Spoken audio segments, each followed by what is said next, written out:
अगर राहुल गांधी को वाकई यकीन है कि चीफ इलेक्शन कमिश्नर वोट चोरी करवा रहे हैं, तो फिर सवाल ये नहीं कि उन्होंने भाषण में क्या कहा, सवाल ये है उन्होंने अदालत में क्या कहा। कोई एफआईआर, कोई एफिडेविट, एविडेंस के साथ कोई याचिका नहीं। यहाँ आरोप नहीं है, यहाँ नाम है, तारीखें हैं और इनाम है। भारत के पहले चीफ इलेक्शन कमिश्नर सुकुमार सिंह 1950 से 1958 तक इस पद पर रहे। प्रधानमंत्री कौन थे? जवाहरलाल नेहरू। क्या मिला?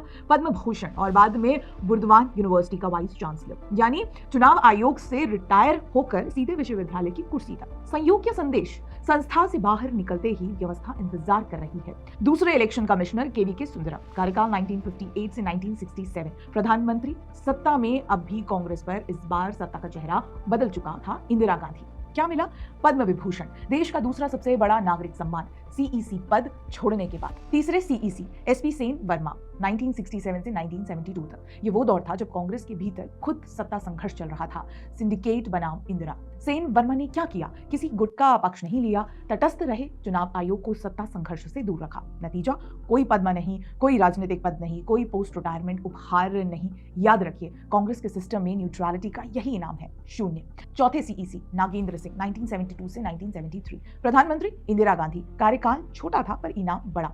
पद्म विभूषण 1 साल भी पूरा नहीं, लेकिन सम्मान पूरा। पांचवें सीईसी टी स्वामीनाथन 1973 से 1977, यानी वही दौर, इमरजेंसी। देश में मौलिक अधिकार निलंबित थे, प्रेस दबाई गई थी, चुनावों का माहौल मैनेज था, और इसी कार्यकाल के लिए पद्म विभूषण आज जब कांग्रेस संविधान की दुहाई देती है तो इस नाम को जानबूझकर भूल जाती है। सातवें सीईसी एसएल शागधर 1977 से 1982। नियुक्ति किसने की? इंदिरा गांधी ने। और क्या मिला? पद्म भूषण। और कहानी यही नहीं रुकी, बाद में राजीव गांधी ने गुजरात का गवर्नर बनाया, यानी चुनाव आयोग से सीधे राजभवन। 10वें सीईसी टीएन सेशन, सबसे ज्यादा चर्चित नाम। 1990 के दशक में सख्ती दिखाई, लेकिन राजनीति से दूरी नहीं। 1999 में कांग्रेस टिकट पर लोकसभा चुनाव, एलके आडवाणी के खिलाफ। याद रखिए, ये वही व्यक्ति हैं जिसे कांग्रेस आज इंडिपेंडेंट सीईसी के उदाहरण के तौर पर बेचती है।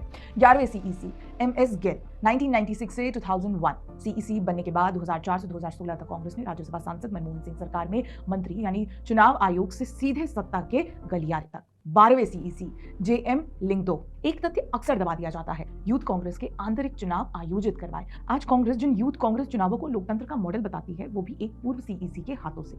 15वें सीईसी एन गोपाल स्वामी 2009 लोकसभा चुनावों से ठीक 2 महीने पहले उन्होंने सिफारिश की, नवीन चावला को हटाया जाए। कांग्रेस की प्रतिक्रिया? सिफारिश को नजरअंदाज किया और नवीन चावला को ही सीईसी बना दिया। 16वें सीईसी नवीन चावला।